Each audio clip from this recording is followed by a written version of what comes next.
Irmãos, eu conversei com o pastor Assir, doutor Assir, ele é pastor também.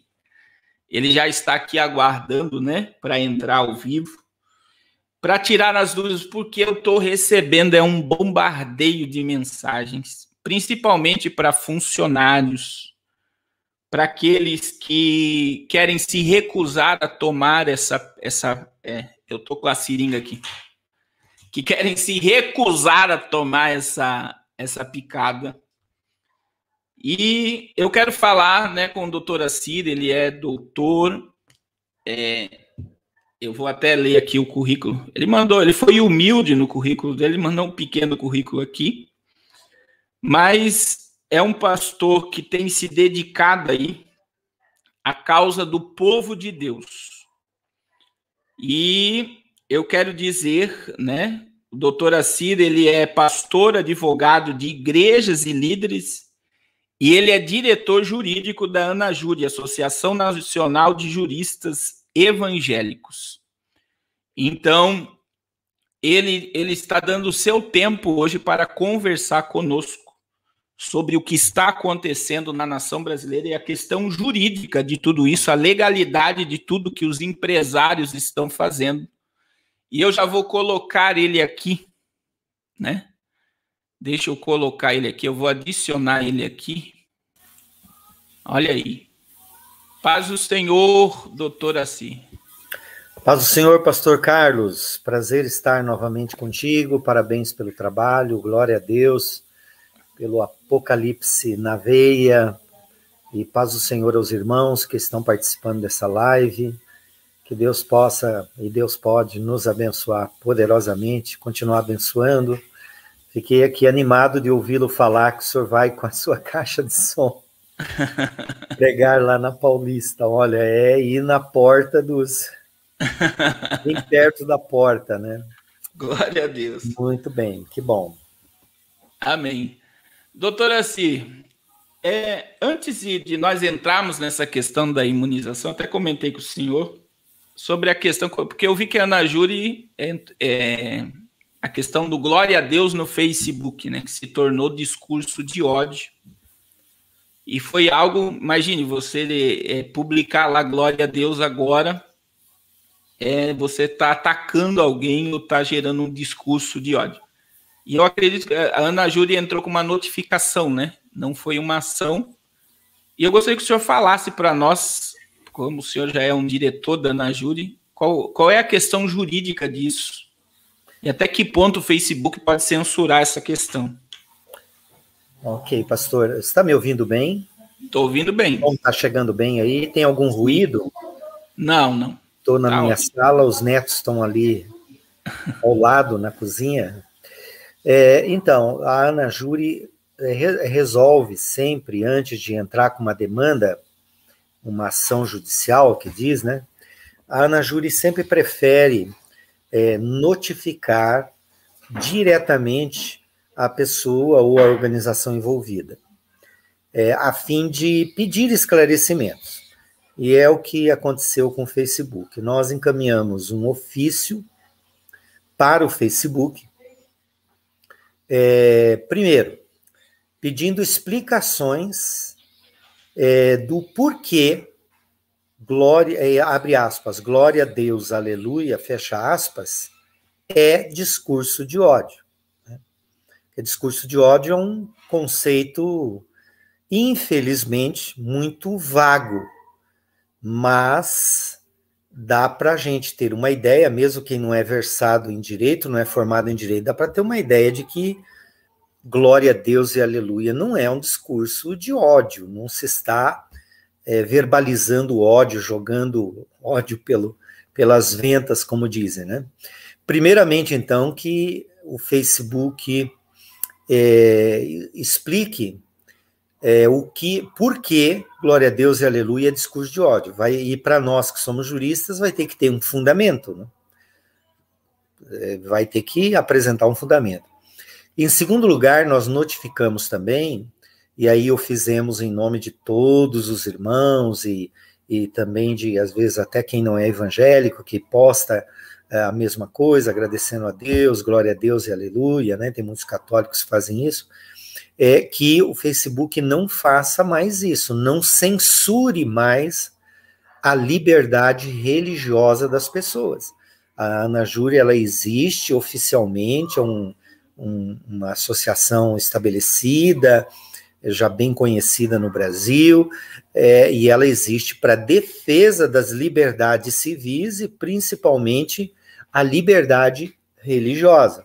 Então, nós também notificamos que não haja censura à liberdade religiosa. E até agora não recebemos resposta. O que vai acontecer? Se o Facebook não responder, aí nós vamos estudar internamente a diretoria, os nossos juristas que trabalham voluntariamente ou não para a Ana Júlia, para ver que medida nós vamos tomar dentro do direito, né? Dentro do direito, usando os fundamentos do direito, da lei, da Constituição, dos pactos internacionais, né? Para que pela justiça isso não aconteça mais. Nós esperamos lograr êxito em nome de Jesus. É uma batalha pela fé, conforme o irmão mesmo colocou aí. A gente vê que o Facebook é uma ferramenta hoje, né, que alcança muita gente, mas aqui no Brasil, até onde eu sei, a diretoria, infelizmente, os que regem, né, está na mão da esquerda, né? Então, eles não querem, com certeza, essa divulgação. Doutor Assi, nós estamos aqui para falar dessa picada, né? Eu acredito, nós já fizemos uma live e nós chegamos aí, essa é isso aí mesmo. Essa picada que está tirando aí a paz de muita gente. E eu gostaria de fazer algumas perguntas para o senhor, para esclarecer os irmãos. A primeira vamos às perguntas, né? A primeira uma pessoa pode se recusar a tomar essa picada por motivo de fé religiosa ou consciência? Uma pessoa pode se negar a tomar essa picada pela fé ou pela questão da consciência? Sim. Então, eu vou, para facilitar o entendimento nessa reflexão, pastor Carlos, eu vou dividir em 3 partes. Pode recusar a vacina por questão religiosa, pode recusar por questão de consciência e pode recusar por questão científica. Então, nós temos essas 3 possibilidades.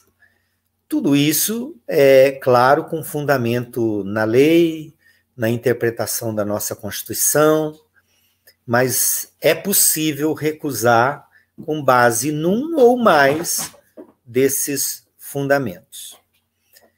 Eu posso continuar? Quer que pode continuar. A respeito dos 3, pastor? Pode falar. Então, por questão religiosa, a religião ela é intrínseca ao ser humano, ela faz parte do eu, ela faz parte da identidade da pessoa. E por isso e por outras razões, ela é protegida pela nossa Constituição e por leis, digamos assim, leis internacionais, a começar pela Declaração Universal dos Direitos do Homem.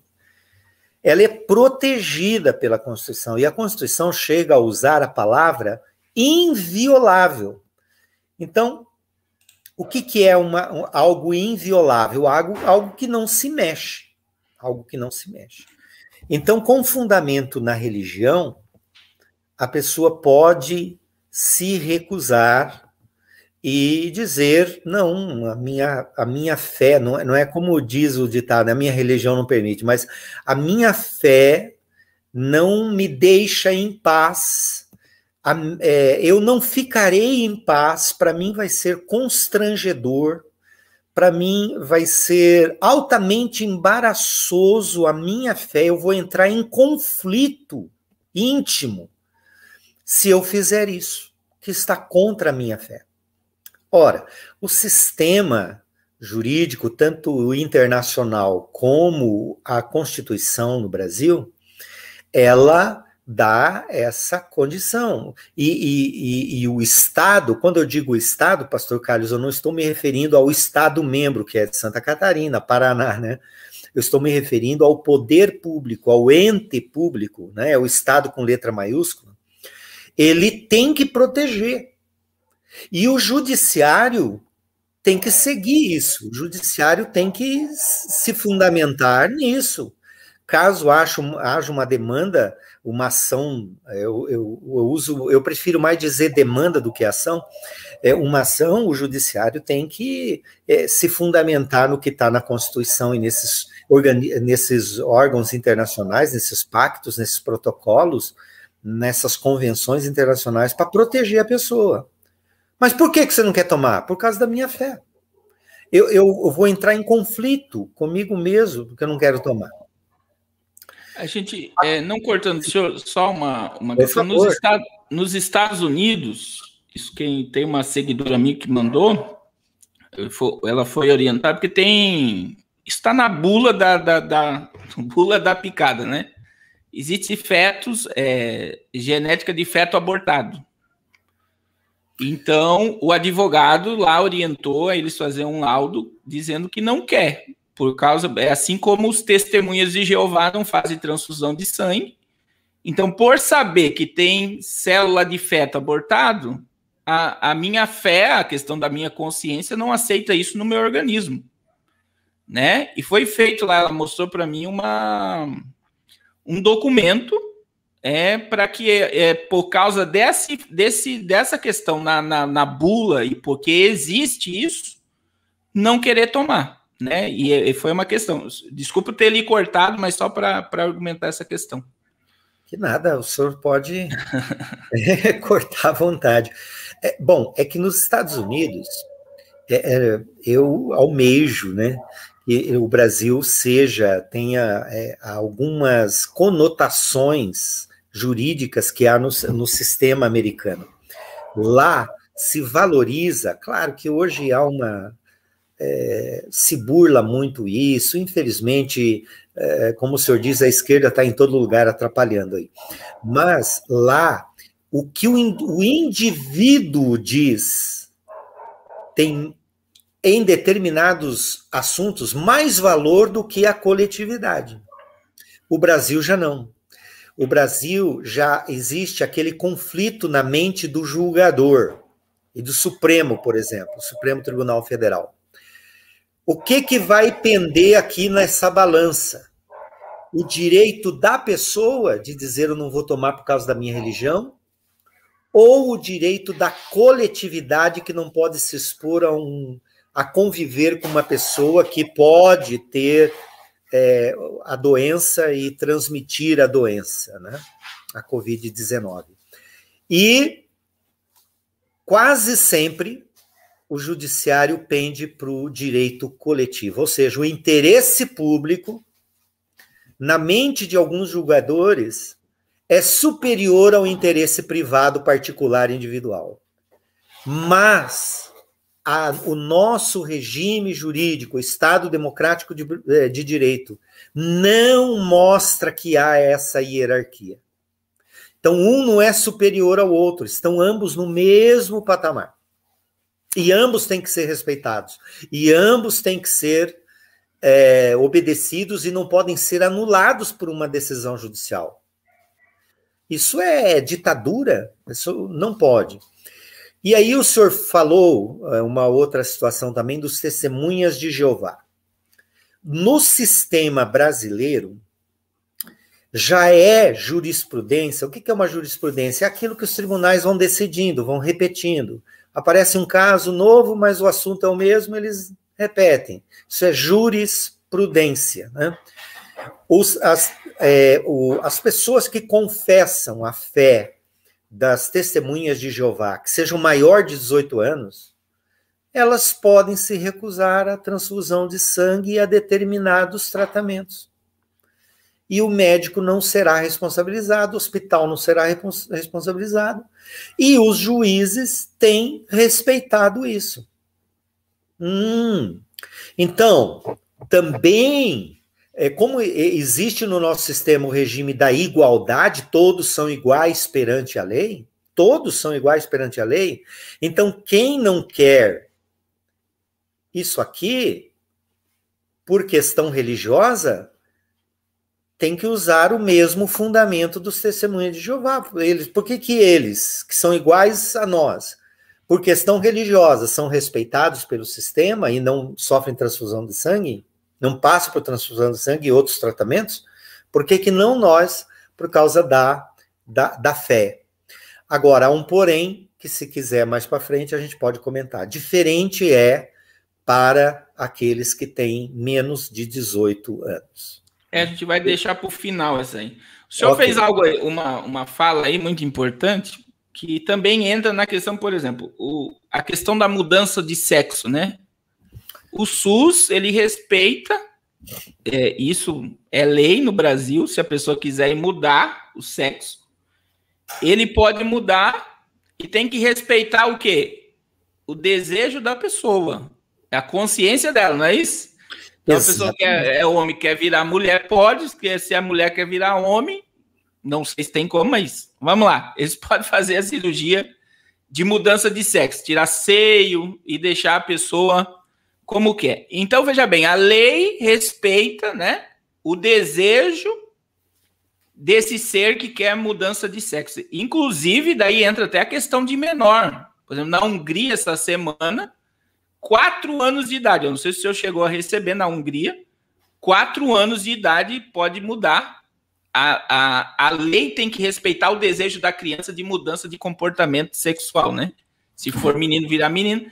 Então, veja bem, aí você vê algo contraditório, né? Se o SUS respeita a pessoa para mudar de sexo, existe a questão do que o senhor falou aí da própria Testemunha de Jeová, que não permite, por respeitar a questão da consciência, os juristas permitem que a fé dela seja respeitada.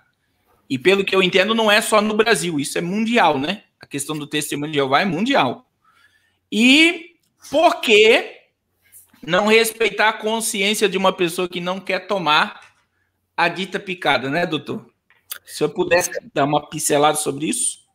É uma desobediência, é uma violação ao direito à liberdade religiosa da pessoa. E o pior, da pessoa, que eu quero dizer, nós os cristãos, os que nos fundamentamos na palavra, que temos uma fé fundamentada na palavra. É uma violação. E também é rasgar uma parte da Constituição que diz que todos são iguais perante a lei. E o senhor falou certo, a questão de mudança de sexo, não precisa nem um laudo profundo, um laudo científico, assinado por um psiquiatra, por um médico, basta a pessoa declarar. Não, eu não me identifico, a pessoa chega, eu não me identifico com o meu sexo biológico. Pronto, o SUS está aí, inclusive, normalmente faz a cirurgia rapidamente, bem diferente da maioria da população do Brasil que está na fila de cirurgias para consertar um joelho que está com problema, uma cirurgia de transplante de rim ou coisa assim, estão na fila esperando anos. E essas cirurgias que saem mais rápido, basta a pessoa se achar, dizer eu não me sinto eu por dentro não me identifico com esse sexo biológico com que eu nasci. Realmente, se isso é aceitável, inclusive é pago com o nosso dinheiro, né? Dinheiro dos nossos impostos, por que não respeitar, então, o fundamento da liberdade religiosa? E o senhor perguntou no começo também, pastor, pode me interromper, tá? Sobre a consciência. Pois é, por consciência também é possível recusar. A consciência do indivíduo, ela é o eu interno, ela faz parte da personalidade. E por questão de consciência, a pessoa também pode recusar, e o sistema jurídico, tanto internacional, desses pactos e convenções internacionais, como a Constituição, também preserva, protege. O julgador é que tem que adotar aquilo ao canetear. Só que na questão da consciência, existe a objeção de consciência. O senhor falou dos Estados Unidos, deve ter alguém nos assistindo nos Estados Unidos, né? Porque as suas lives são bem... vão longe, né? Então, nos Estados Unidos é muito forte o sistema para defender a objeção de consciência, a escusa de consciência. Você pergunta, mas por que você não quer fazer isso? Por causa da minha consciência. E é respeitado. No Brasil, isso ainda está engatinhando, porque a questão de consciência no Brasil é adotada apenas, por enquanto, em por lei, digamos, em dois assuntos. Primeiro, serviço militar. Então, quem é pacifista, não concorda com armas, não concorda com matar, se ele passa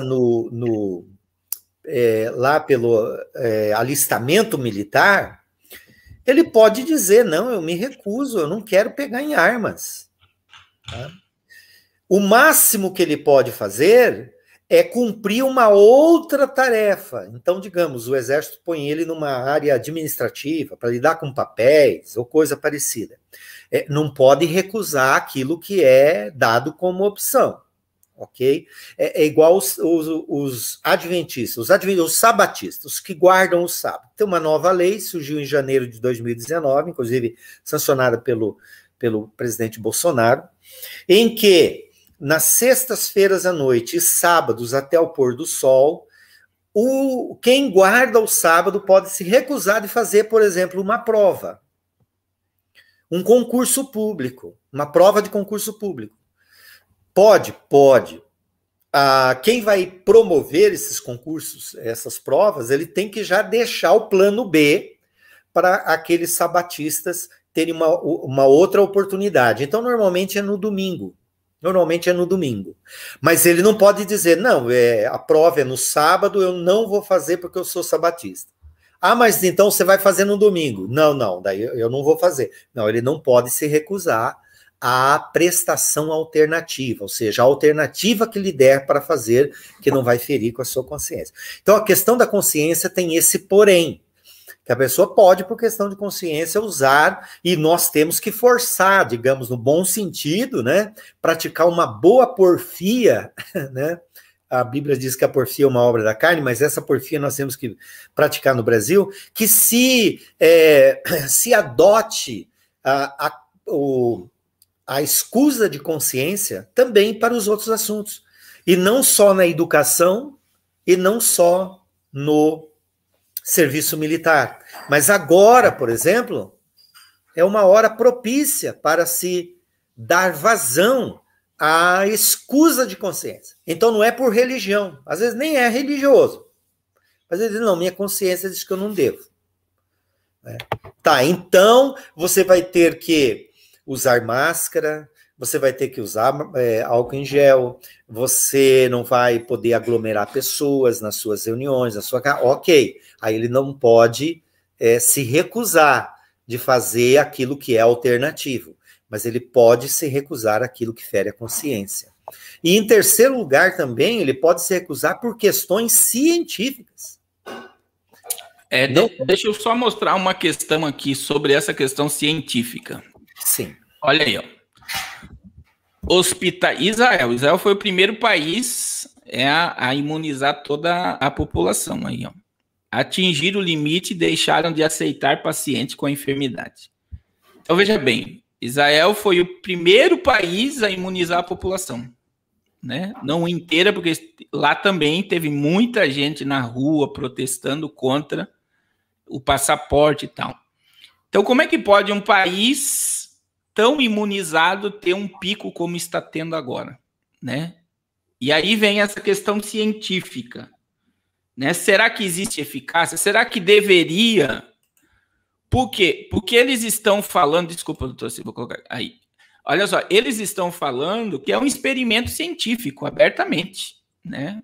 Não existe uma comprovação científica da eficácia 100%, ou o senhor sabe que nenhuma indústria farmacêutica, eu mostrei aqui numa live, doutor, assim, todas as indústrias farmacêuticas, para liberar o imunizante para os governos, fizeram os governos assinarem que não se responsabilizariam por nada de efeito colateral durante 4 anos. A ponto que eles colocaram o seguinte, olha o que eles colocaram. Se alguém processar, a gente vai processar o governo. Aí, por exemplo, isso não é só no Brasil, é no mundo todo. Todas as pessoas que tomam, se acontecer qualquer efeito colateral, ela não pode processar o governo e não pode processar a indústria farmacêutica. Por quê? Porque ela está aceitando conscientemente a ser cobaia de um experimento científico. Não sei se eu posso falar cobaia. Mas está sendo utilizada para um experimento científico. Com consciência. Por quê? Porque não existe uma comprovação. Eu acredito que essa comprovação ela só vai sair em 2023. O real efeito de tudo isso. E como foi algo recorde em menos de 1 ano, todos os outros imunizantes levam de 5 a 10 anos para ficar pronto, isso também gera um medo na população. Eu posso estar errado. Mas você vê que a indústria farmacêutica não se responsabiliza, os governos não se responsabilizam. Israel, que foi o país mais imunizado, o primeiro país imunizado, está aí com surtos, hospitais superlotados e não estão recebendo paciente agora, nesse exato momento. Isso comprova. Como é que pode? Então, quem é que está indo para o hospital em Israel, doutor Assi? São as pessoas que foram imunizadas. Aí tem você vê aí o tanto de pessoa, vamos usar o Tarcísio Meira, tomou as 2 doses e morreu. Então, existe uma questão científica que também não me dá uma garantia, eu posso estar errado, né? Mas não me dá certeza e nem garantia que isso vai funcionar em mim. Lamentável. Então, eu gostaria que o senhor falasse, a questão científica ela é muito importante para depois nós irmos para as questões trabalhistas, que tem um monte de gente aqui já esperando. Pode falar, doutor. O senhor tem razão na sua reflexão, pastor. Realmente, não há garantia da eficácia. Esses medicamentos, eles foram feitos a toque de caixa, com urgência, da noite para o dia, o que não é uma boa prática para esse tipo de imunizante, e em lugares diferentes. Hoje existe cerca de 200 experimentos no mundo aí, né? 200. Mas estão a caminho, né? Esperando dar esses 5, 10 anos. Então, não existe eficácia garantida. O senhor falou, os laboratórios querem que os governos se responsabilizem, as pessoas assinam um termo dizendo que não vão processar o governo. Isso é discutível. O que eu quero dizer é o seguinte, não é bem assim. Porque no Brasil, o Código de Defesa do Consumidor, ele responsabiliza, sim, o fabricante e o fornecedor. Ele responsabiliza. E aqueles que nos assistem, que são formados em direito, eles sabem que tem a culpa que é aquela que vai se procurar para ver se ela existe realmente, né? Será que houve culpa aqui? A pessoa é culpada? Se ela é culpada, ela vai ter que indenizar, vai ter que restituir o que a pessoa gastou. E existe um outro tipo de culpa que esse não precisa provar, de indenização, eu quis dizer. Existe um outro tipo de indenização que não precisa provar que houve culpa. Então, o caso desse imunizante não precisa provar cientificamente que ele causou mal. Há uma culpabilidade assim mais direta. O que nós esperamos é que o judiciário tenha essa sensibilidade nos casos concretos que forem levados a ele, de condenar os fabricantes e, infelizmente, o governo também. Esse é o meu parecer, muito embora o Supremo Tribunal Federal, quando foi provocado a se manifestar sobre isso, ele saiu, digamos assim, com todo respeito, pela tangente. Porque qual foi a decisão do Supremo? Ele diz assim, olha, esse tipo de imunização não pode ser forçada. Aqui eu tenho que aplaudir o Supremo. Ele realmente, ele acertou em parte, digamos assim. Não pode ser forçado, tem que respeitar o direito das pessoas. As pessoas que não queiram. Nem se fala por quê, se é por questão religiosa, de consciência. Tem que respeitar, não pode ser forçado. Forçado quer dizer, pega a pessoa, vai lá e obriga a tomar o imunizante. Mas o Supremo usou uma outra palavra. A imunização tem que ser compulsória. E a lei, diz o Supremo, pode estabelecer penalidades, sanções a quem se recusar. Quer dizer, não é obrigado, mas se recusar, a lei. Mas veja, pastor, a lei. E nem precisava o Supremo falar isso, está na Constituição. Ninguém será obrigado a fazer ou não fazer alguma coisa, senão em virtude de lei. Então, o senhor está falando aí do passaporte.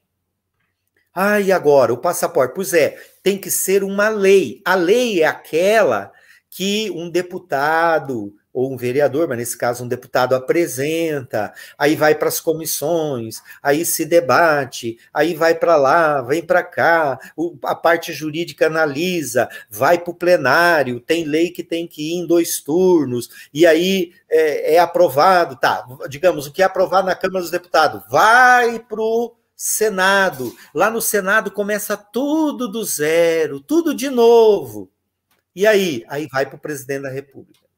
Ele pode sancionar, vira lei, ou ele pode vetar. Não vai virar lei.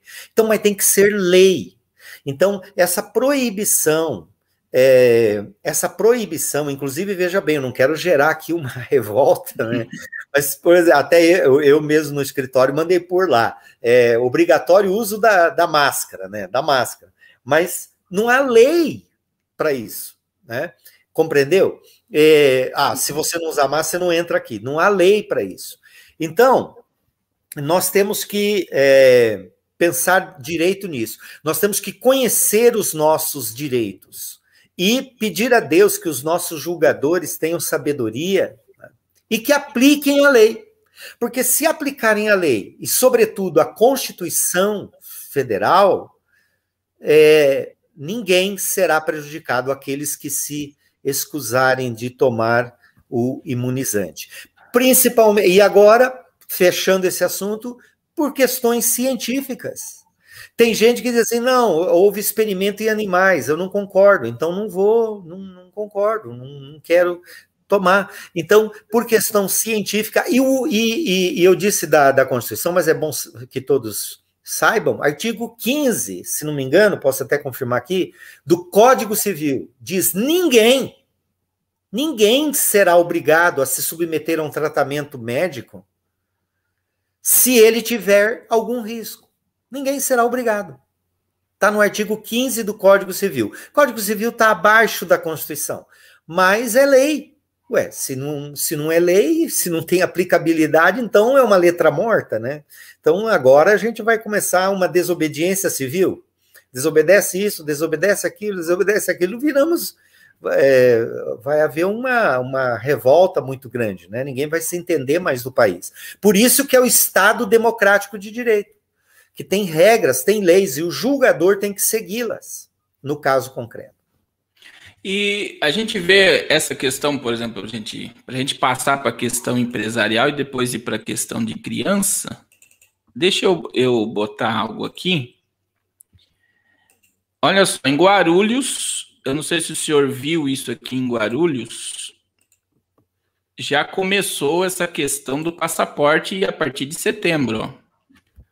Guarulhos, São Paulo exige comprovante da picada para entrar em comércios a partir de 1º de setembro. Teve um prefeito aí do interior do Paraná que tentou, mas uma juíza derrubou. Ele tentou fazer isso aqui, que ninguém poderia circular ou entrar em ônibus, em estabelecimento aí no Paraná. E teve uma juíza que foi e derrubou, né? Falou, não pode, isso aí você está proibido a liberar. Mas você vê que isso apareceu na TV em São Paulo, isso daí é verídico, essa questão, que como está ocorrendo na Europa, eu não sei se o senhor tem acompanhado, mas na Europa está havendo manifestações, desculpa aqui, doutor, manifestações gigantescas. O pessoal não quer utilizar passaporte de imunização para ir e vir, né? Aí nós temos viagens internacionais, viagens intermunicipais que pode ser brecada. Então a gente vê que prefeitos e vereadores estão, acho que, passando por cima da Câmara de Deputados, Senado, Presidente e Supremo. Não sei se eles têm uma autorização, um prefeito tem uma autorização para proibir o povo de ir e vir. Eu gostaria de saber isso do senhor. Pois é. E muita gente de São Paulo aqui também. É bom a gente refletir sobre isso. Vejam, a questão da saúde, existe competência concorrente, ou seja, o município pode legislar sobre a saúde dentro do seu território, o Estado pode também, a União também pode, o Distrito Federal, que não é um município, não é Estado, é um Distrito Federal, também pode legislar sobre a saúde. Então, a Constituição dá essa competência, digamos assim, essa autorização para o município legislar. Só que isso não quer dizer porteira sem tramela. Ou seja, vamos aprovar qualquer lei, porque toda a lei no Brasil, leis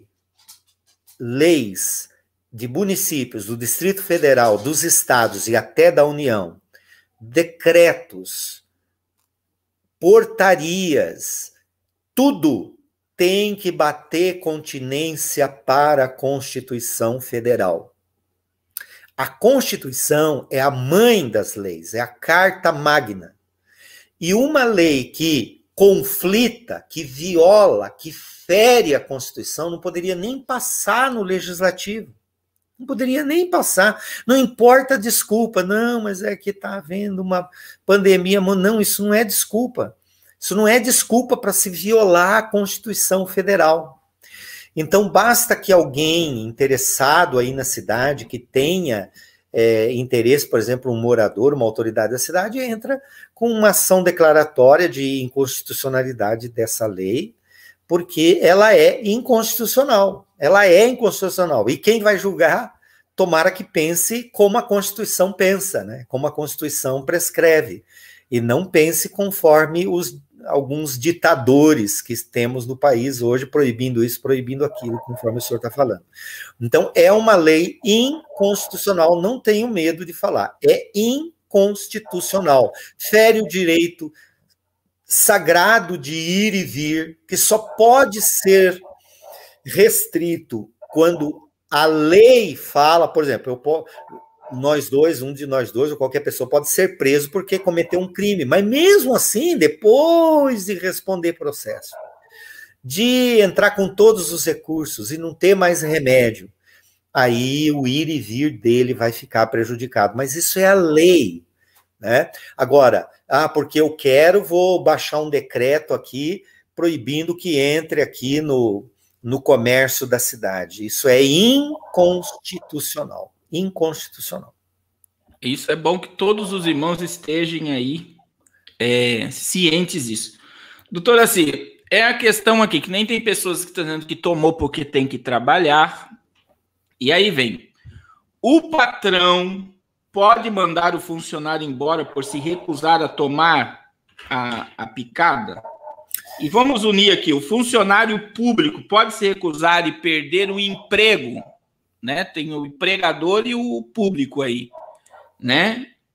E aí eu gostaria que o senhor falasse sobre isso. É um tema bem difícil e complicado. E tem gente tem gente que na live que já foi mandada embora por não tomar. Pois é. Pastor, se eu pudesse responder com uma palavra só, eu diria não pode. Por quê? Porque não existe lei no Brasil. Ela pode surgir mais para frente, né? Pode surgir os deputados, senadores fazendo e um presidente, se esse ou outro for sancionar. Mas hoje não existe lei no Brasil que autorize, que dê fundamento para o empregador demitir um empregado porque ele se recusou a não ser imunizado. Não existe lei. O que existe? Existe uma recomendação técnica de um órgão chamado Ministério Público do Trabalho. Para quem não é formado em direito, eu vou explicar. Todo mundo conhece a figura do promotor de justiça, que tem aí na comarca, né? Todo mundo conhece. Tem lá o juiz, o promotor, né? Tem o delegado, o juiz, o promotor e os advogados. Então, existe também, criado pela Constituição, os promotores, entre aspas, que atuam só no assunto trabalhista. E esses promotores, entre aspas, se chamam procuradores do trabalho. Pertence a uma instituição chamada Ministério Público do Trabalho. Não é judiciário, não é legislativo, não é executivo, mas alguns procuradores redigiram uma recomendação. E algumas pessoas estão acatando, alguns empregadores. O Ministério Público do Trabalho está aqui recomendando. Quem não se recusar à imunização, eu posso demitir por justa causa. Mas espera aí, nós vamos lá no rol que está na lei, a lei da época do Getúlio Vargas ainda. O rol lá diz, olha, para demitir por justa causa tem que ser por isso, por isso, por isso, por isso, por isso, por isso. Agora, se não está escrito lá que a pessoa recusou isso aqui, vai ser demitida, então essa lei virou uma letra morta. Então o empregador pode agora demitir porque o empregado olhou torto, porque o empregado está indo muito no banheiro, porque o empregado está tomando muito café, porque coisas absurdas. Então agora virou uma ditadura. O empregador, eu sou empregador, a gente sabe disso, a gente tem determinadas liberdades, mas não tudo, nós temos limites. Então não está na lei. E aí tem julgadores, tem juízes do trabalho entendendo, mas é insubordinação. O patrão quer que tome a coisa e ele não toma, e isso é insubordinação. Não é insubordinação, porque quem estuda, faz uma faculdade de direito, ele já aprende na faculdade que essa insubordinação que está na lei, indisciplina também, indisciplina ou insubordinação, é sobre o trabalho e não a vida da pessoa. Então, por exemplo, pastor, eu sou dono de uma empresa, eu te contrato para ser meu almoxarife. Você é meu almoxarife. E eu chego lá e digo assim, olha, chegaram aqui um carregamento de peças e eu quero que você coloque essas peças no lugar certo, dentro do almoxarifado. E você diz, não vou. Não vou, não estou afim, não vou. Isso é insubordinação. Isso é indisciplina. É sobre o trabalho, porque eu estou te pagando para você fazer isso. Eu te contratei para fazer isso. E você concordou de ser contratado para fazer isso. Agora, não tem nada a ver com isso aqui, que isso aqui não tem nada a ver com o trabalho. Outra coisa, só Deus sabe o amanhã. Como que, com todo respeito aos nossos procuradores do trabalho, mas como que um procurador do trabalho pode achar que o fato de um empregado não tomar imunização, daqui a um ano ele vai infectar alguém? Como que ele sabe o futuro? E como que ele sabe também que foi aquela pessoa ali que não se imunizou, que infectou lá o outro, o Zé, a Maria, o Antônio? Não tem isso, não tem lógica isso. Então isso é ilegal. Só que, infelizmente, alguns julgadores estão entrando nessa vibe, estão entrando nessa onda. Então é preciso orar. E funcionário público também.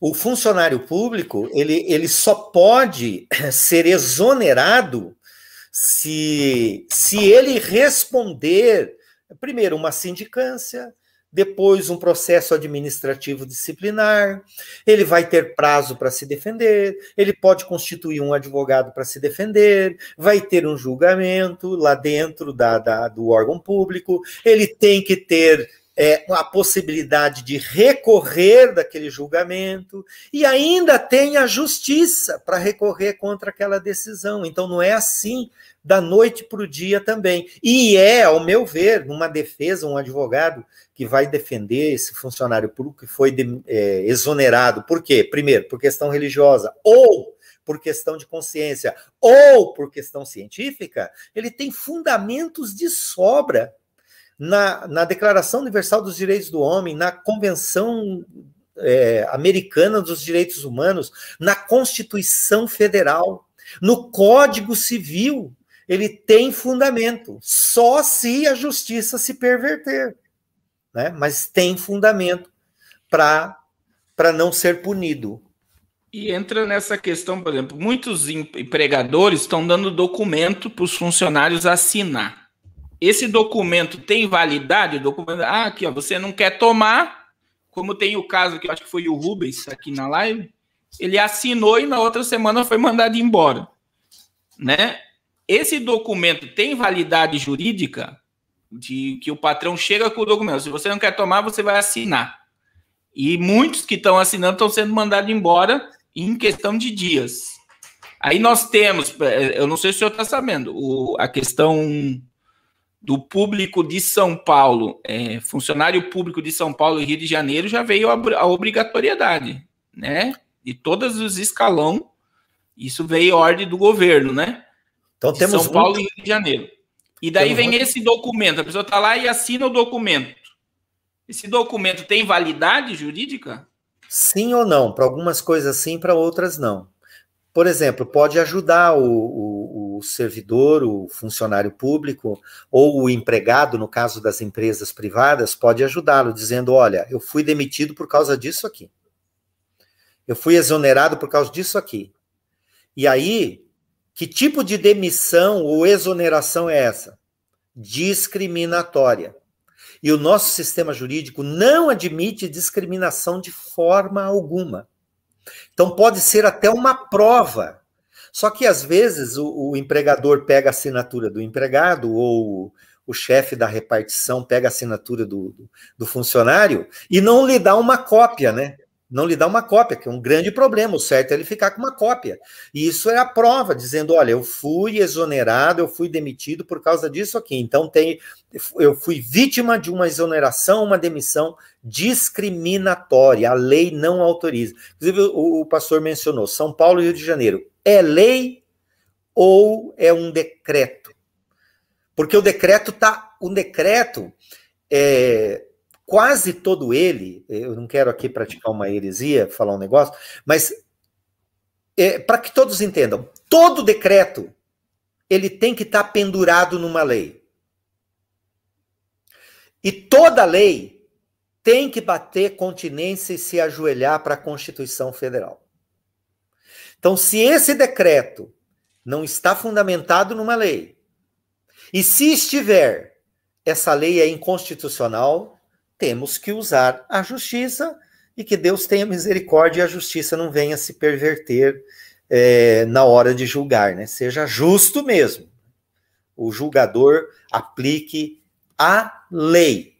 Aplique a lei e esses documentos internacionais. Mas são internacionais, mas têm validade aqui dentro, porque o Brasil assinou e trouxe para dentro do nosso sistema jurídico. As nossas perguntas. O irmão Milhos fez pergunta aqui. Deixa eu botar para o senhor aqui uma das perguntas dele. Peço desculpas que eu tô. Vamos começar por o começo, como se diz, né? Para quem vai tomar a picada, não tem que assinar um documento. Não sei se aquele pode ser chamado um documento. Um papel que fala que isenta o Estado, isenta os laboratórios, os fabricantes, de todo o mal ou de todo o efeito adverso que essa picada poderá fazer nessa pessoa, E essa pessoa tem que assinar, datar e concordar com esses termos que isenta tudo e não se dá garantias de nada, de algum problema que venha acontecer com a pessoa. Isso é constitucional? Isso não é passível de uma ação contra isso, já previamente, antes da pessoa tomar a picada? Isso a gente já falou, né? Já. Isso é nulo. Eu não disse isso que eu vou falar agora, pastor, naquele momento que a gente mencionou. Eu disse o seguinte: a responsabilidade do fabricante é uma responsabilidade objetiva.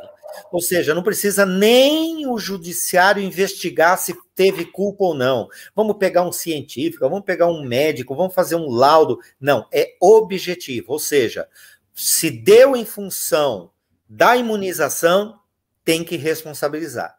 Essa é a postura que o judiciário tem que assumir, porque está na nossa lei, né? Não é como uma culpa que tem que se... Não, será que foi por culpa disso ou não? E agora vamos perquirir. Não, no caso do fabricante, a responsabilidade é objetiva. Objetiva. Muito bem. Ele mencionou aí sobre assinar o documento. Existe possibilidade de anular um documento desse. Se ele tiver, eu vou usar um termo muito, assim, um termo que não é jurídico, se ele tiver bichado na essência, né? Os operadores de direito chamam um documento viciado, mas eu vou dizer um outro termo aqui, se ele estiver bichado, porque a pessoa assinou porque quis ou foi obrigada? Ela foi obrigada, então não tem validade. Por quê? Coação, simulação, fraude, erro anulam qualquer documento no Brasil. A justiça tem que anular. Foi por coação. É a mesma coisa quando acontecia com a questão dos mortos, né? O familiar era obrigado a emitir um monte de cheques no hospital também. Isso tudo foi decretado inválido pela justiça. Por quê? Porque ele preencheu não porque quis, de livre e espontânea vontade, porque foi coagido, né? Porém, é aquilo que nós precisamos fazer, pedir que os nossos julgadores apliquem a lei, aplicam a justiça, porque Jesus mesmo disse que existiam já naquela época juízes iníquos, né? Com todo respeito ao judiciário, né? Olha só, existe um irmão aqui que colocou uma lei aqui. Cadê a lei agora? Irmão Silva, lei 14.125 de 2001, que trata dos riscos referentes à responsabilidade civil estatal por eventos adversos da picada contra essa enfermidade por parte dos entes públicos, União, Estado, Distrito Federal e municípios. Então, é uma lei, pelo que eu entendi aqui, é do Distrito Federal, que dá aí já uma questão de culpa para as empresas que aplicam isso e querem se isentar dos efeitos colaterais. Doutor, eu acredito que o irmão mesmo mandou mais perguntas, mas a gente falou já sobre o funcionário público e tal. Ele me mandou uma matéria aqui da UOL, deixa eu ver aqui, que ela é recente. Servidores começam a voltar para as estatais e órgãos públicos sem exigências da picada. Petrobras, BNDES e tribunais estão na lista, são poucas as instituições como a Prefeitura do Rio de Janeiro que exigem a picada. Por que as estatais não estão pedindo, a gente sabe, né? A gente sabe que é porque o governo, ou o presidente, né? Ele é contra. A gente sabe que o presidente é contra tudo que está em torno da obrigatoriedade. A gente sabe que já passou a idade dele, né? De tomar, e ele não tomou, ele só falou que vai tomar quando o último brasileiro tomar, ele toma também. Tem um engenheiro aqui perguntando, aí daí eu vou perguntar, Alexandre, isso aqui em off, que é a questão do senhor, o contato do doutor Assi está aqui na descrição, o e-mail dele é o primeiro aí da descrição. Todos que quiserem entrar em contato com o doutor Assi, o contato dele é o e-mail que está aqui na descrição. Doutor Assi, a última pergunta eu acredito que é a mais difícil para quem é pai, né? É a questão, o governo pode exigir que crianças e adolescentes sejam obrigados a tomar a picada? Tem muitos pais aqui dizendo que vai tirar filhos da escola, E outra questão, vamos responder essa pergunta, depois eu vou voltar aqui. O irmão Mírios colocou o contato do doutor Assir aí, é o e-mail dele. Todos podem entrar em contato. Pode falar sobre essa questão, doutor, que é muito delicada, né? Delicada por causa do Estatuto da Criança e do Adolescente. Esse estatuto ele foi aprovado em obediência à Constituição Federal, batendo continência para a Constituição Federal, está vigente, é uma lei muito importante, é uma das mais avançadas do mundo, e ele criou a doutrina da proteção integral da criança.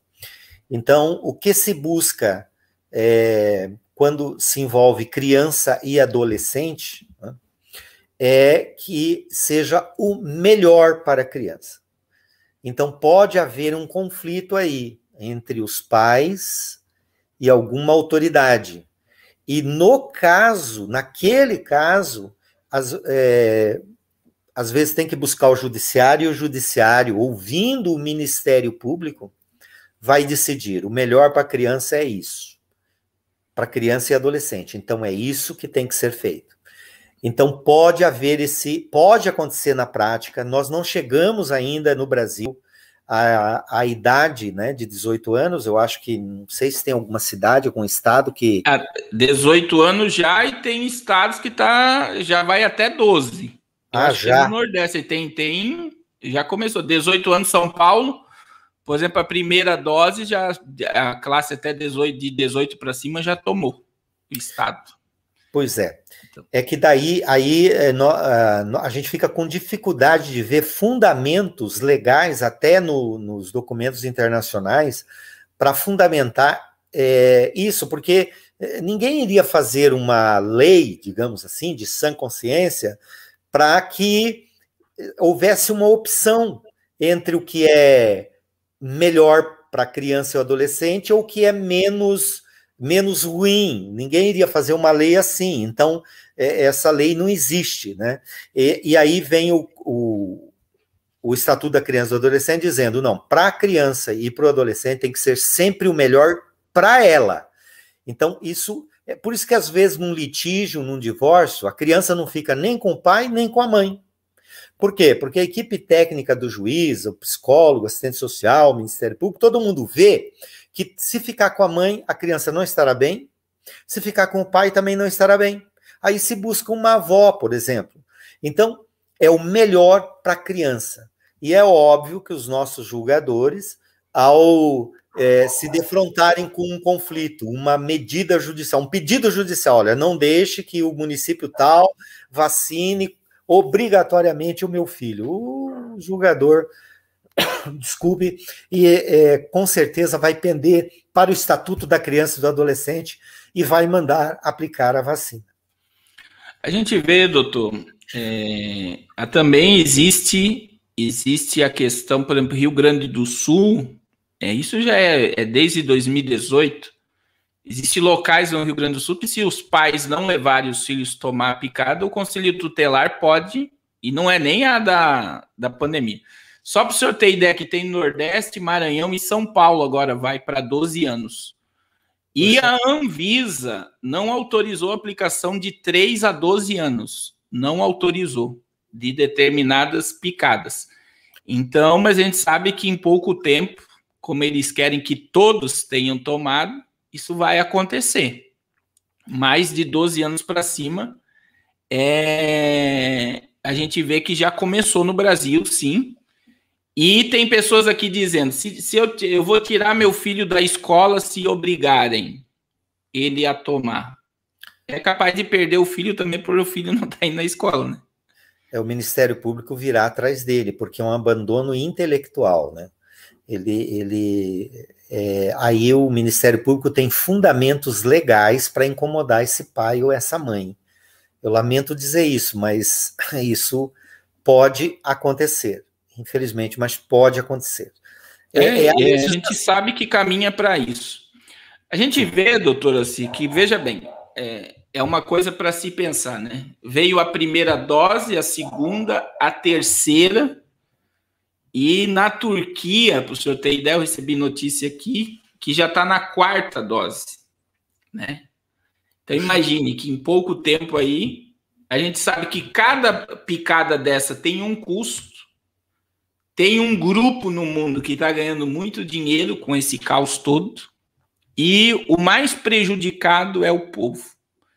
A gente também está caminhando, o Papa falou esses dias, né, o Papa Francisco, na questão religiosa, que precisaria de uma carteira de picada universal, uma carteira de imunização universal, que teria aí, daí iria entrar numa lei mundial, uma lei universal que teria que se enquadrar na lei da ONU, que daí é isso que eu gostaria de saber. Por exemplo, se chegar a ONU determinando que todos os países do mundo têm que ter o mesmo modelo de carteira de imunização, para a pessoa ir e vir, o senhor acha que essa lei da ONU, ela ultrapassaria, por exemplo, a Constituição, a lei nacional? Porque tem um monte de gente aqui, doutor, entrando nesse mesmo assunto, que está dizendo que as leis não estão sendo respeitadas em nenhum âmbito, né?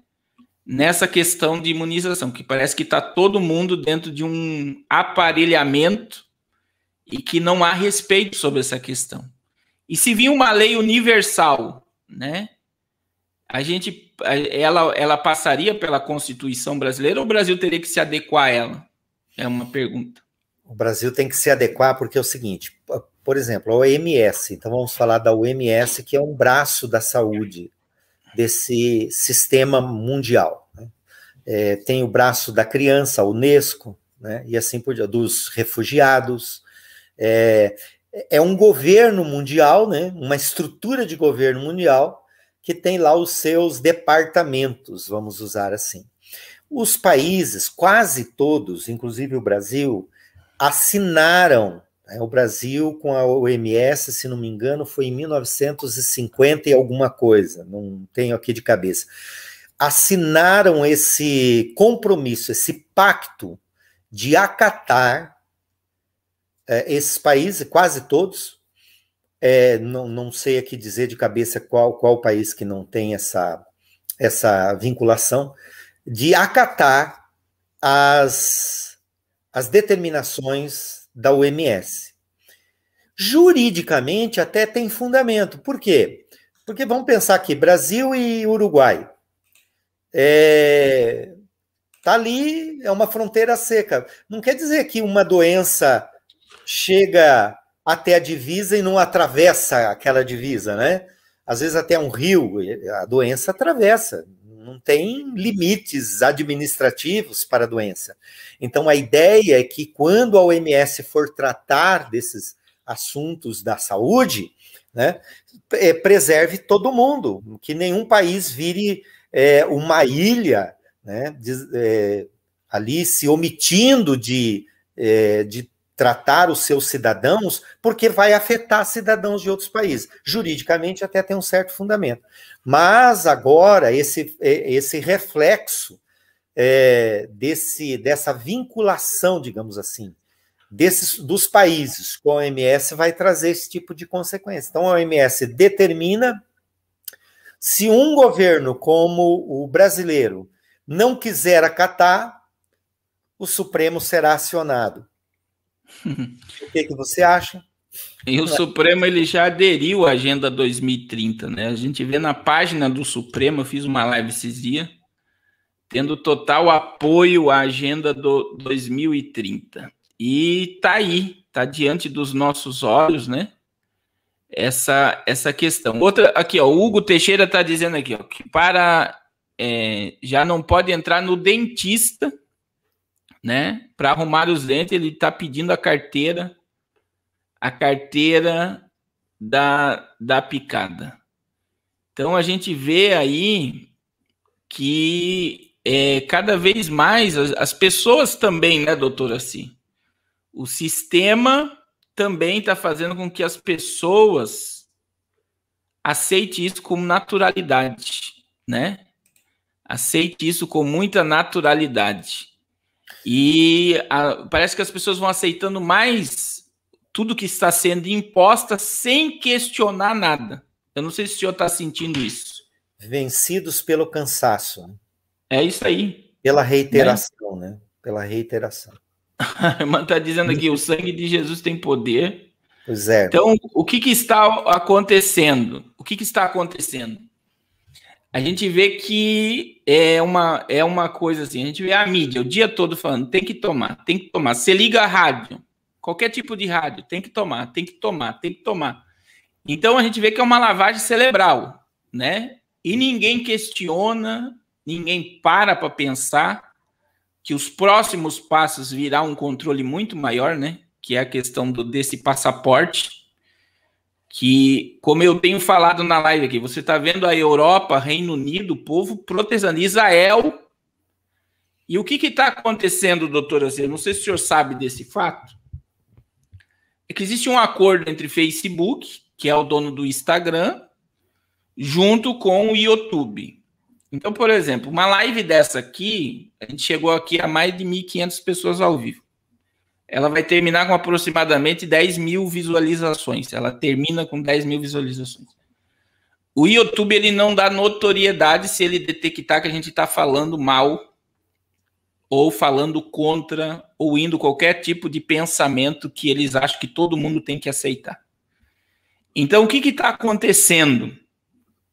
Eles estão filtrando a internet de uma forma tão grande que, por exemplo, eles conhecem a sua personalidade.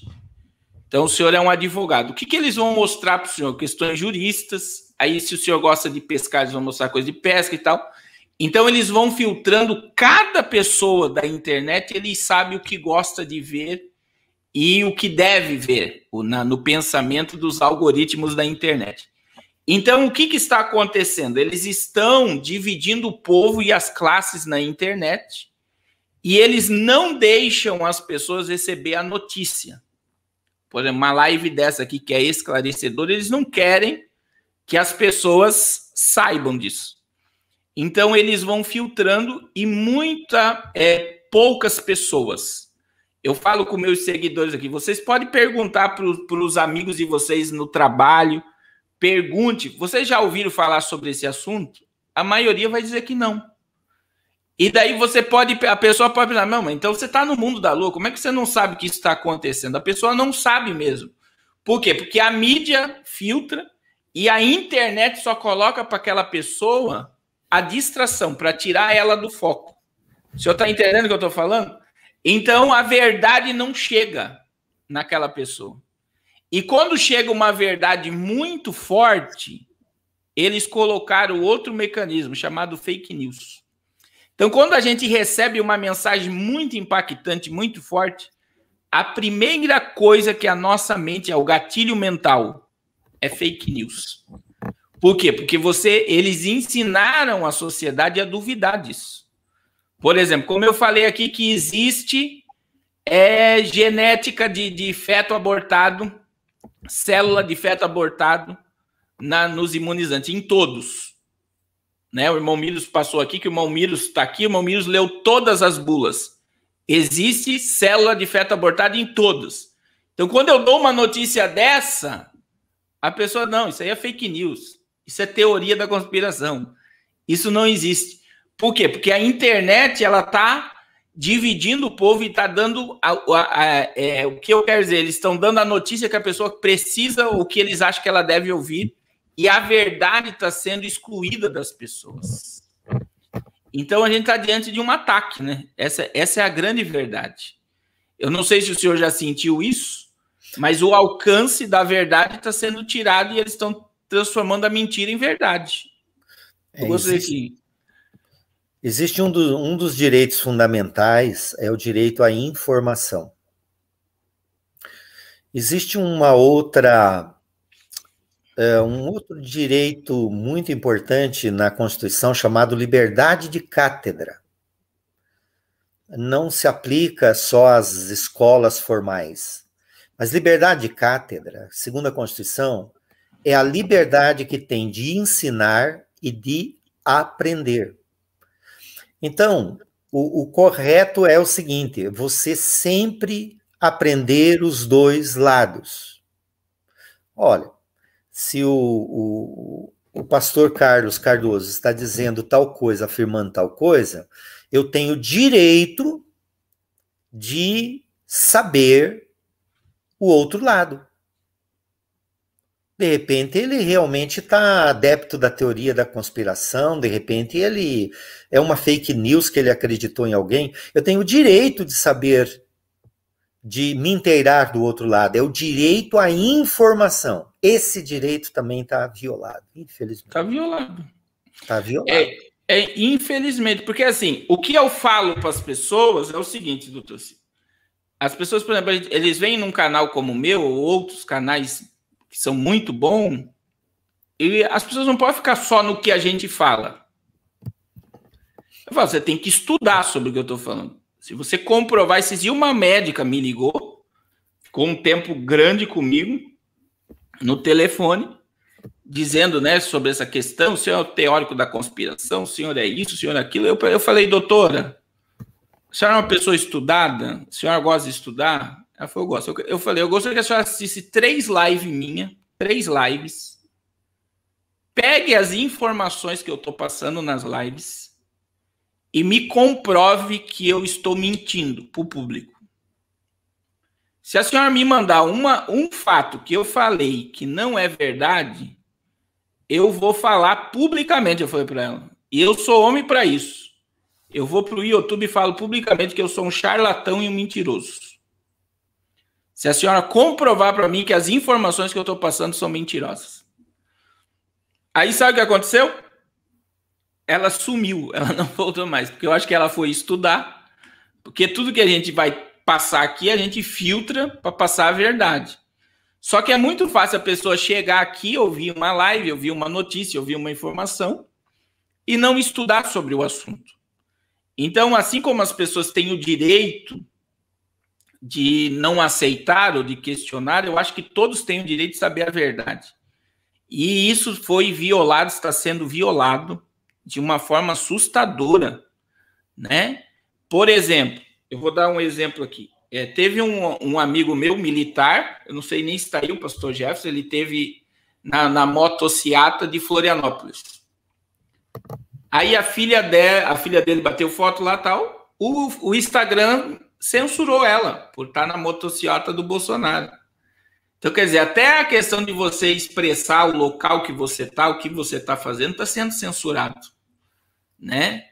Então, existe hoje... O que eu quero falar com isso, doutor? Assim, que todos, como cidadão, devem estudar sobre as leis, né? E até entre em contato com o doutor Assir, está aí o contato, que ele é bem acessível, é bem ocupado, está aí, o pastor Jefferson está aí, pastor Jefferson Teixeira.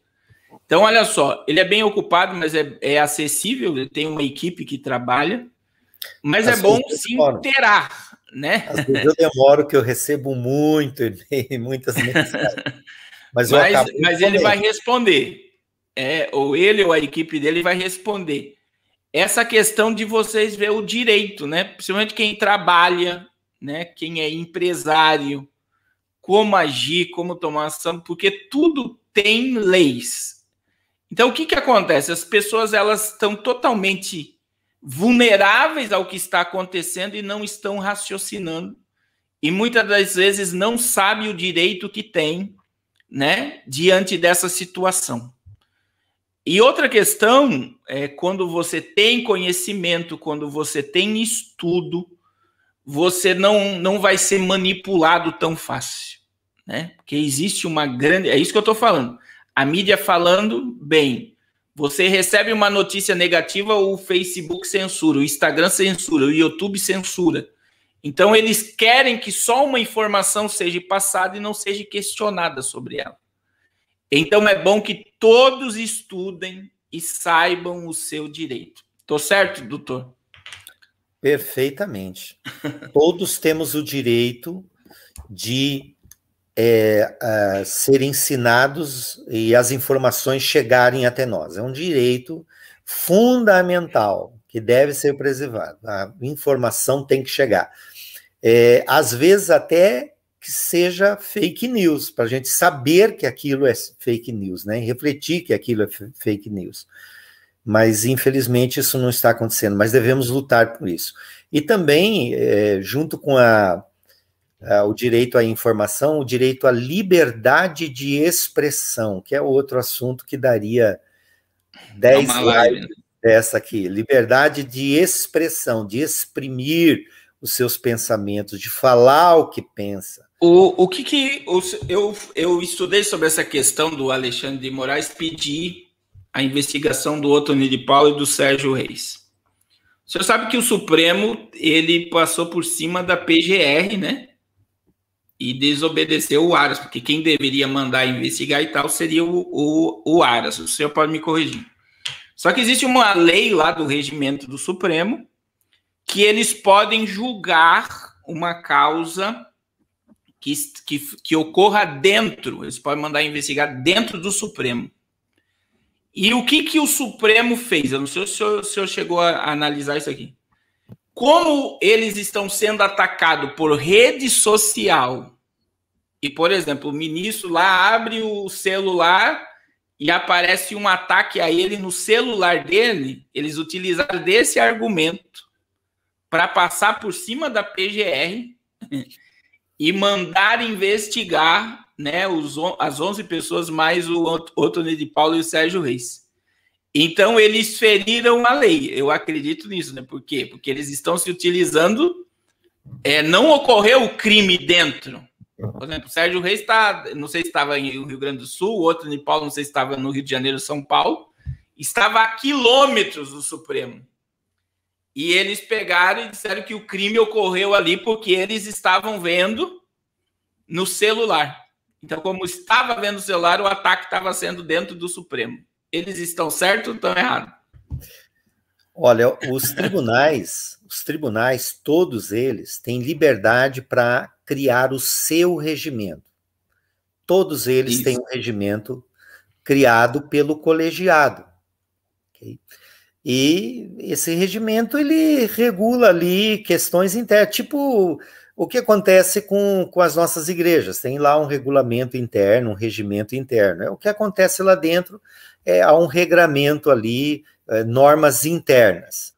Então, nesse ponto, o Supremo, olha eu aqui dizendo, né, o Supremo não errou, porque ele pode aprovar um regimento, pode, e deve, e tem que ter um regimento, tem que ter. Só que essa parte do regimento, que eu sinceramente não li, mas eu sei que ela existe, ela extrapola, né? Extrapolou, porque não tem nada a ver com a tramitação de processo, com o funcionamento interno dos órgãos do Supremo, e etc, etc.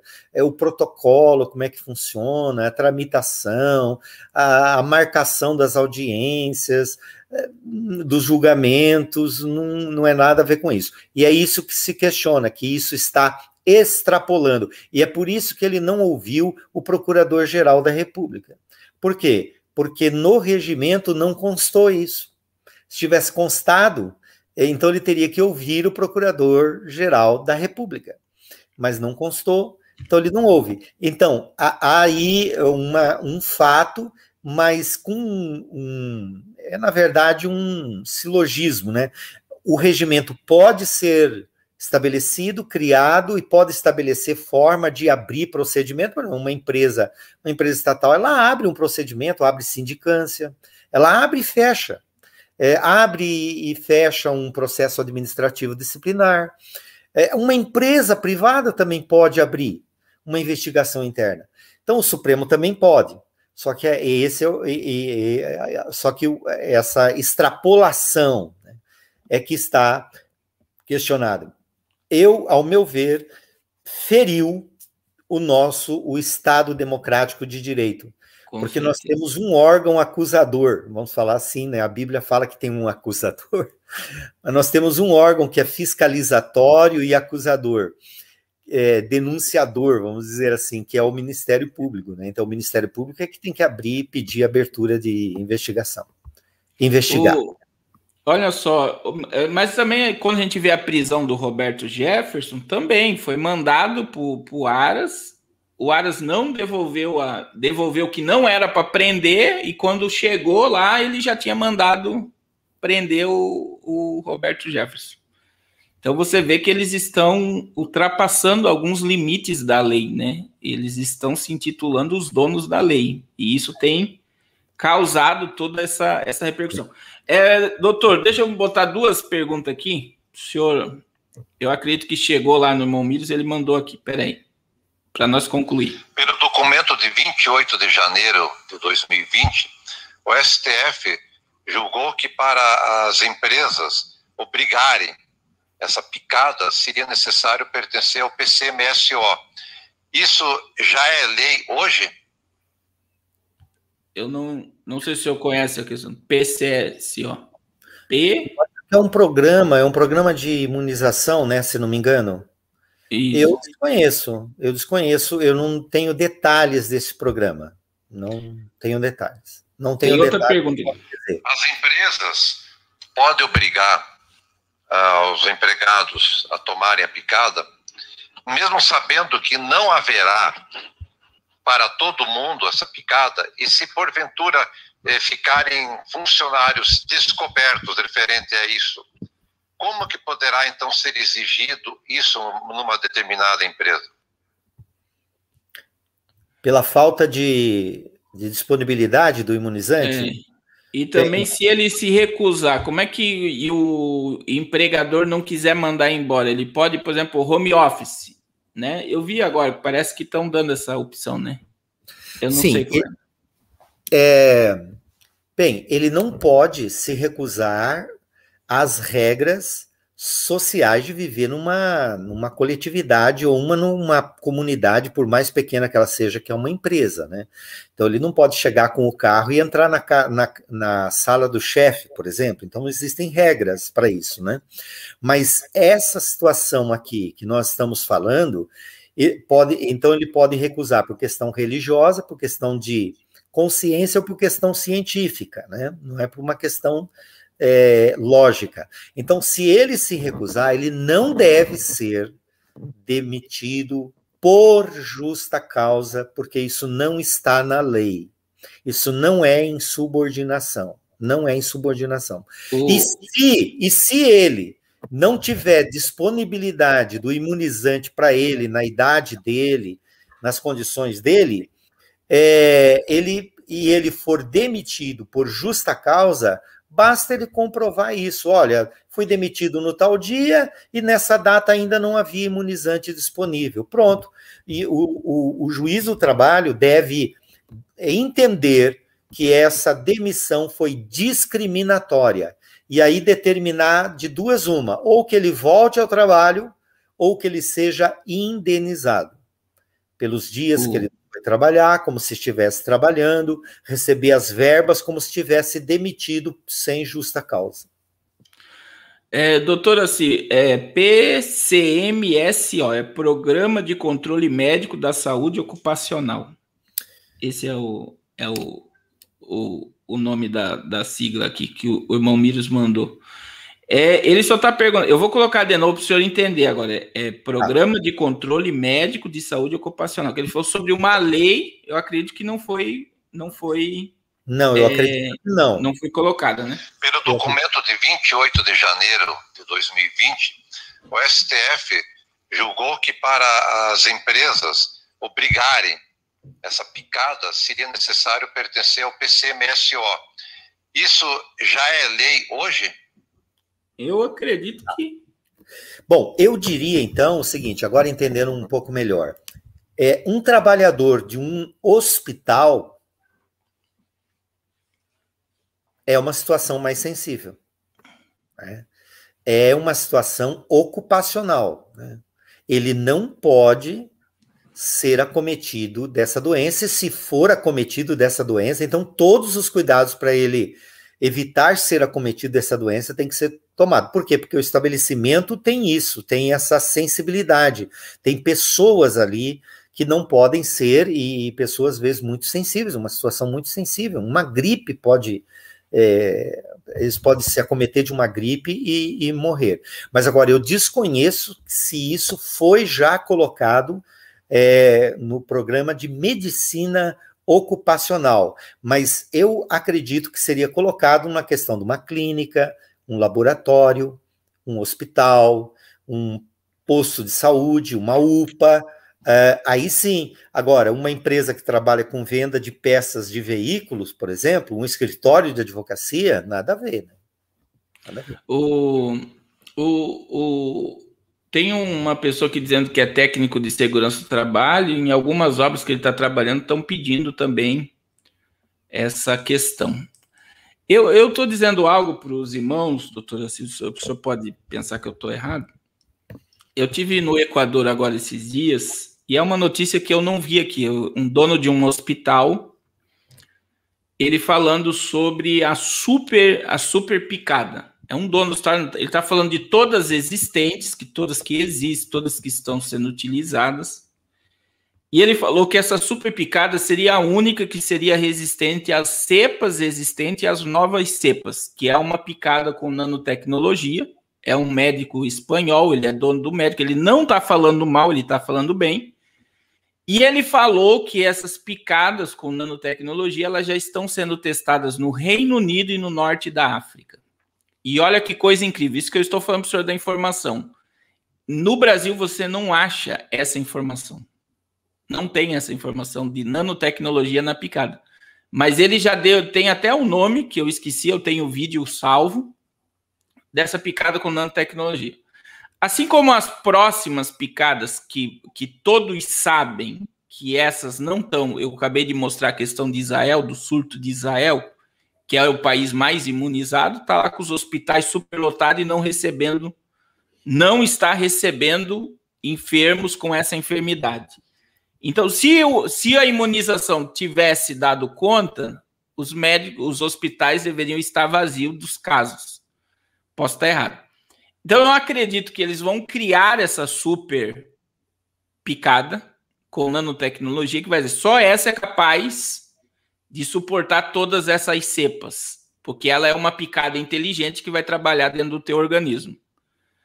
Outra questão é esse passaporte. Por exemplo, a empresa está pedindo um papel, né? Eu posso estar infringindo uma lei, com certeza, se eu pegar o papel lá, o cartão, e falsificar, né? Eu posso estar, claro, estou infringindo uma lei. Isso é totalmente anticristão, antiético, antimoral, mas a pessoa pode. Então, eu acredito que o próximo cartão que virá dessa picada será um digital, né? É por isso, por exemplo, todas as pessoas que tomaram, elas se cadastraram. Elas tiveram que fazer um cadastro dentro do cadastro positivo do governo e tal, que ela tomou. E eu acredito que, assim como as próximas que virão serão com nanotecnologia, o cartão também de imunização será um que não será fraudado, né? Porque até o exato momento as pessoas estão recebendo um papel indo embora e pode apresentar aquele papel em qualquer lugar. Então a gente vê que por exemplo, o irmão Diego está falando dos falsificadores. Na Europa está sendo vendido o digital a 100 euros. Já está sendo vendido falsificado. Que com certeza iria surgir essa questão, né? Lá na Europa já está sendo vendido a 100 euros. Então a gente vê o quê? Que o passo para eles terem um controle mesmo da forma que eles querem é só através de picadas com nanotecnologia. Por quê? Porque o que dá a entender, doutor, assim, né? Eu sei que o senhor é pastor também, que eles querem não é simplesmente picar as pessoas, ir lá e colocar algo na pessoa. Eles querem controlar a população. Eles querem inibir o ir e vir do cidadão. Eles querem ir contra toda a nossa liberdade. Então, o que eles estão oferecendo? Eles estão dizendo, olha, eu te dou segurança, mas para você ter essa segurança, você vai ter que me dar a sua liberdade. Então, eu quero rastrear tudo que você faz. E o que as pessoas estão perdendo e elas não estão tendo noção, e o senhor pode me corrigir para nós concluir essa live abençoada, está todo mundo elogiando a live, quero agradecer ao senhor. As pessoas não estão percebendo que a liberdade delas está sendo tomada por uma picada. Então, eu gostaria que o senhor concluísse aí. Quero agradecer de todo o coração a sua participação, que é muito bom, né? Eu que agradeço. É muito bom as pessoas receberem informação. Então, eu gostaria que o senhor desse as suas considerações finais. Eu aqui agradeço, pastor, pelos convites. Como é bom dialogar contigo e com os seus seguidores aí, né? Isso é verdade. A liberdade é a principal dos direitos fundamentais, porque, por exemplo, a vida. O que adianta ter a vida sem liberdade, né? É uma reflexão. Pode ter alguém que discorde disso. E a liberdade está sendo suprimida, infelizmente, e de maneira, digamos, homeopática, que as pessoas não estão sentindo o efeito. De maneira homeopática, não estão sentindo. E como o pastor é bem estudioso do Apocalipse, nós já sabemos onde isso vai dar. Enquanto isso, nós vamos resistindo até o fim, né? Até o fim, até soar a trombeta, ou até o Senhor nos levar, mas isso está, sim, acontecendo em todo o mundo, até em países em que se gabam da liberdade. Estados Unidos, estátua da liberdade. Olha como os Estados Unidos têm restrições a isso, muitas restrições. Estão caminhando para algo muito perigoso. Eu me assusto, e o senhor tem razão, me assusto que todo mês eu recebo do Google, no meu e-mail, eu não sei se eu pedi isso algumas vezes, mas eu acho que não, nunca pedi isso, ele dá um relatório de onde eu tive. Sim. Você recebe isso também, não? Eu recebo anual. Todos os lugares que eu fui. Não, eu recebo mensal, vem ali. Aí eu vou entrar, realmente... Eu tive em tal lugar, tive em tal lugar, tive em tal lugar, tive em tal lugar. Olha só. Então, e isso para nós que somos aqui cidadãos comuns, né? Agora você imagine a nível que isso está em cima das nossas autoridades. Então, parabéns aí pela sua reflexão, pelo trabalho que o pastor traz, muito importante. Continuamos nessa parceria, nessa caminhada, e glorificando ao Senhor Jesus, esperando o soar da última trombeta. Amém. Doutor, muito obrigado. Deus abençoe sua semana aí.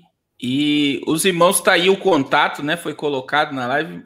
Coloca aí, irmão Miros, novamente, irmão Cleidson, o contato do doutor Assi. Envia o e-mail, né? Ele tá com algumas ações já sobre essas questões, né? Ele não veio aqui nesse intuito, ele veio aqui passar informação. Mas os irmãos que quiserem se informar, né? Ele veio aqui simplesmente para nos dar informações, e boas informações. São boas informações, né? Muito obrigado, doutor Assi. Eu que agradeço, pastor. Tá bom, Deus abençoe.